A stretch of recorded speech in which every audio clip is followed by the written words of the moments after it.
Hello everyone and welcome back to the channel. My name is exVoid and we'll be doing Frenzy 3 on the molded grave exploration. Not gonna lie, I died many times, so I'm gonna do a post commentary of my gameplay. First ability will get momentum, I believe. So that means every time I dodge I get 40% move speed, which is pretty nice. No extra damage, but that's alright. So first level we have some mothballs. Now the bigger ones, they are very challenging. They do 2 dashes, and if you're very close they'll do a very quick attack, so the timing in between their attacks can be pretty annoying. But we take them out pretty easily. There you see the more aggressive, I think they call them gloob. Their attack is primarily just a dash you see there, and then they'll just do a little AoE explosion.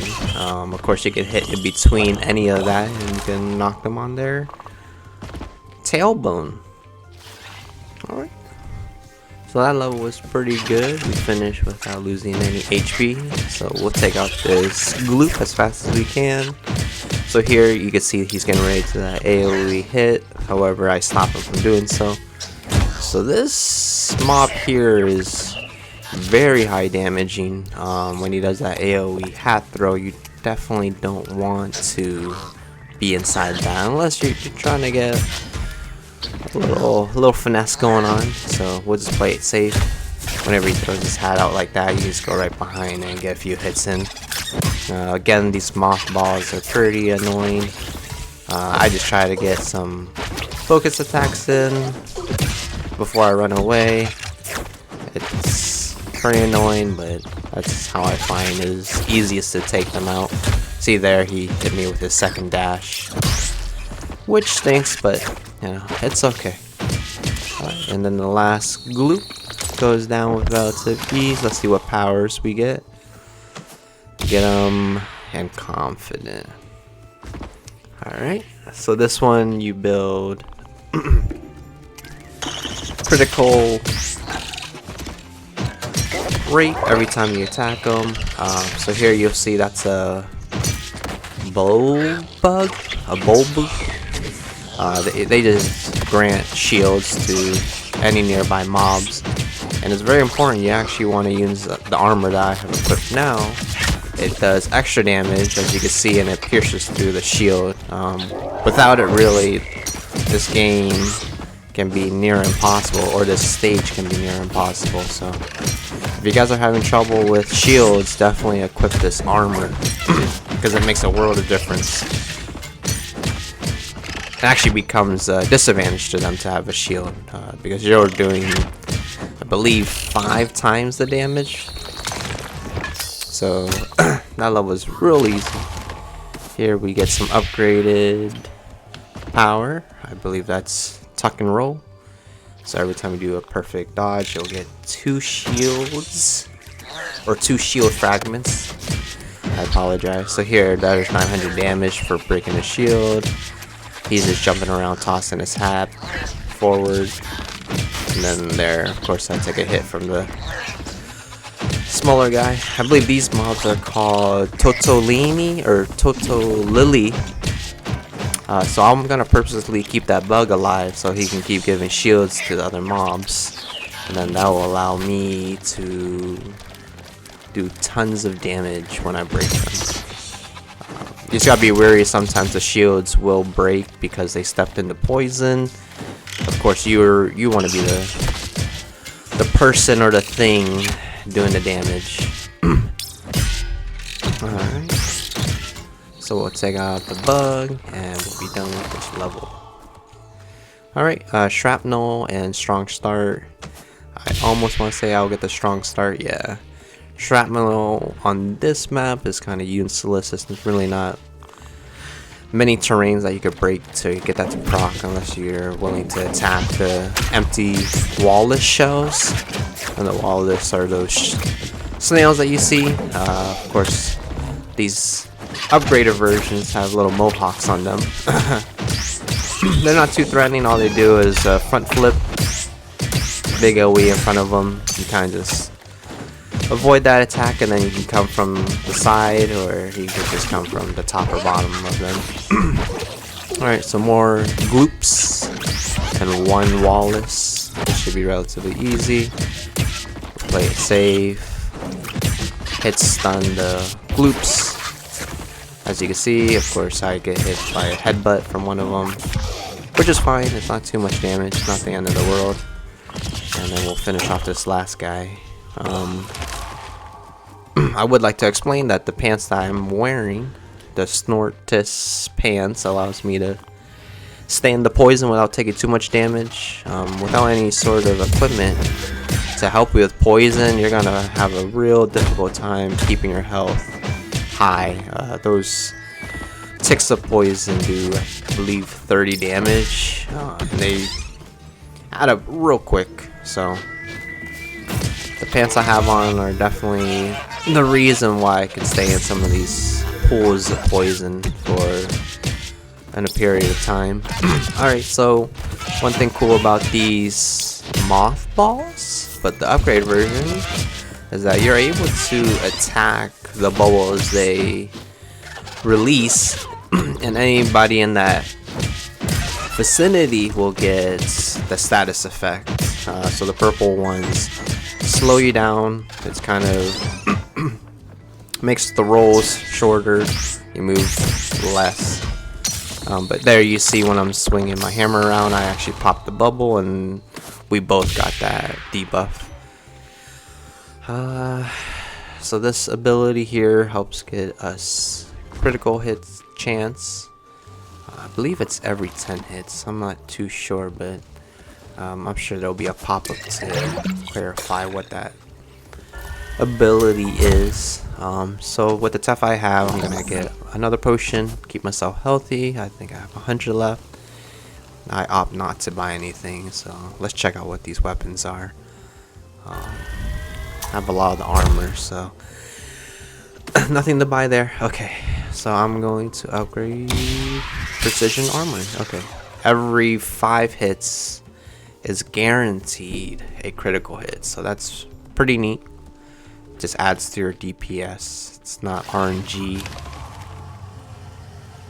Alright, and then this stage is just treasure. Played it enough times, just get a core with some materials. Alright, so this will be the mini boss, the Flora Crane. We did fight one earlier, but this is the greater version. So you'll notice whenever this mob lifts up its feet, it's going to spin you. You really just want to get out of there. You could try to get a few hits in, but definitely get out. So I try to place my totem. It's nowhere near the mob. So kind of failed on that point. Just trying to get more damage in. So here, when it sticks his head in there, if you do enough focus attacks, you're actually able to stun them. But it could be difficult. Just don't overcommit to anything. So it's almost like a pattern that you'll see. Let me see if I can call it out. So there's a spin. He'll move on to spitting poison with a kick, and it usually does a dive. So he'll do an aerial dive. There it is. And then you have some time. Like I said, if you can do enough focus attacks, you can definitely knock the Flora Crane down for some additional stun hits. Okay, so here's when I know this run is going to happen. When you see Mulligan, that's basically a free get out of jail card right there.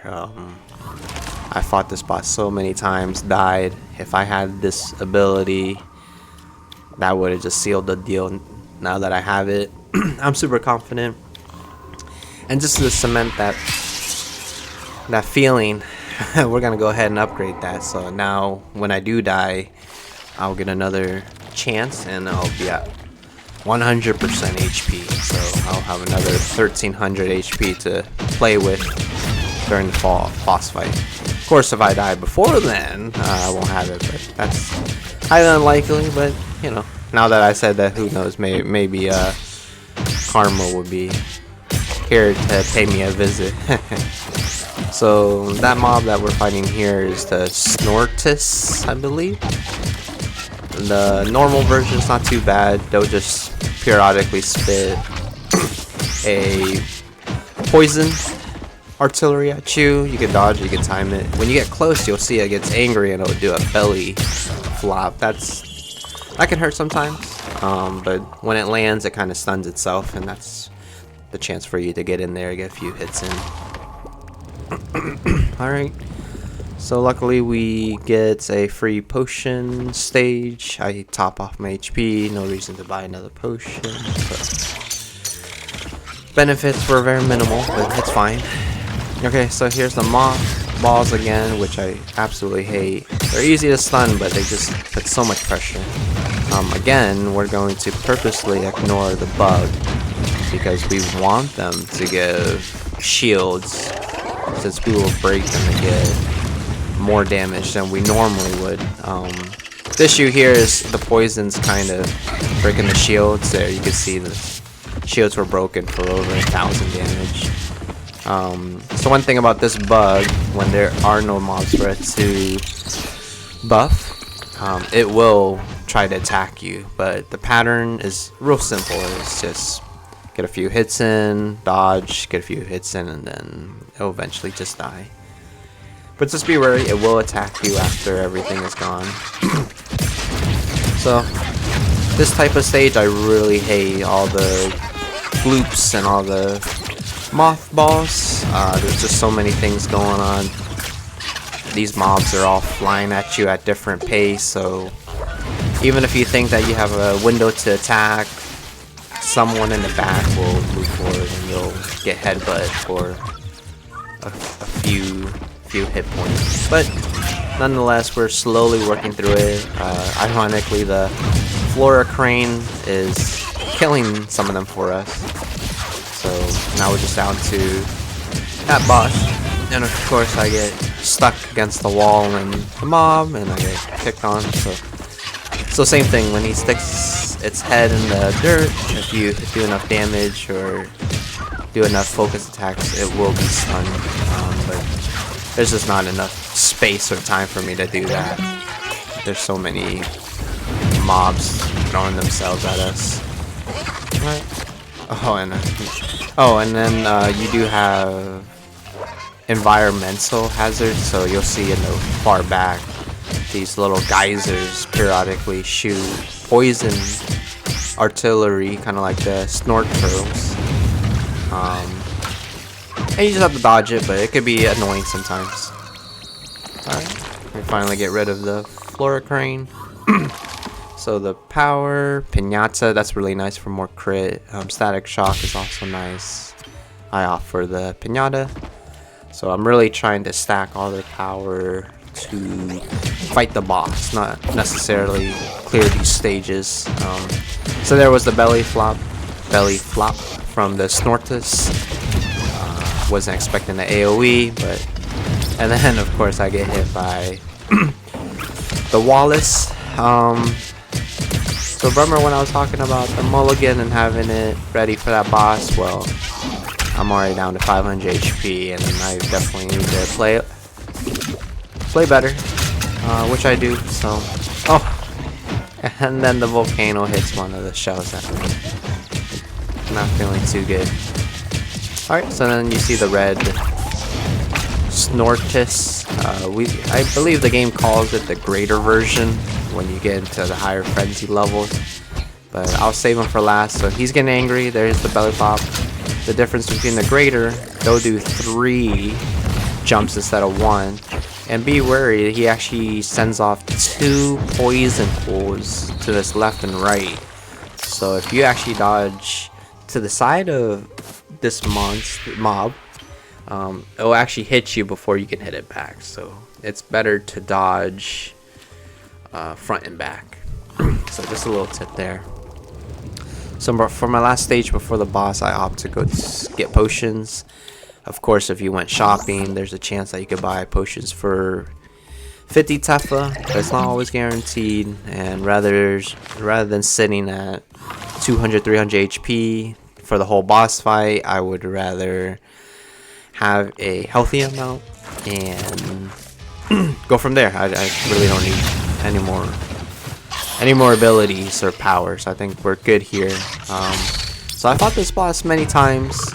There's a lot of timing involved in this. So what he likes to do is he'll do one swing. There's a pause, so you can't just dodge immediately, and then he'll move to the side, spit a bunch of pools of poison. So if you see him yell with some text, he's gonna do that circular scythe motion. It's not this single hit that I was explaining before. So here, he'll come, you dodge, you hit. So then he'll do the pool, you can get a couple hits in. Now he's talking, you gotta get out of there. And 1, 2, 3, 4, and 5. You could try to time it, but as you've seen, that range of the scythe is pretty tricky. So it wouldn't be wrong to just wait it out and then let him follow up with the same pattern. So there he goes, he's talking.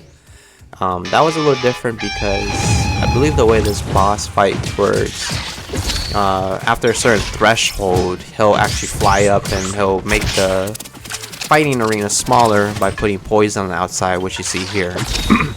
So he's sending off pools. Now his attacks are 2 strikes. Again, you have to time it. You can't just dodge immediately. This one's a little bit weird. He'll just dash, and if you get in his way, he'll stop and do a upward slash. You might see it a little later, but now we're back to the 1, 2. I got a little too greedy with my hits. Okay, so he's going to center to create multiple pools of poison. So 1, 2. Second one, you might have to wait a little longer. But same thing. This fight really, you have to get the technique down. So here we do it again. We just move to the side. It's kind of like the matadors who move out of the way from the bull last second.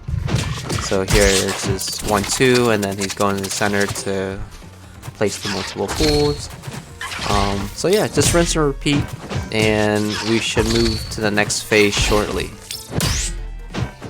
So if you have powers that grant you more damage when you're dodged, that's a great ability for this boss. As you saw there, if you allow him to stop and not move out of the way, he'll try to slash you, and then he'll stop in place and you can get more hits in.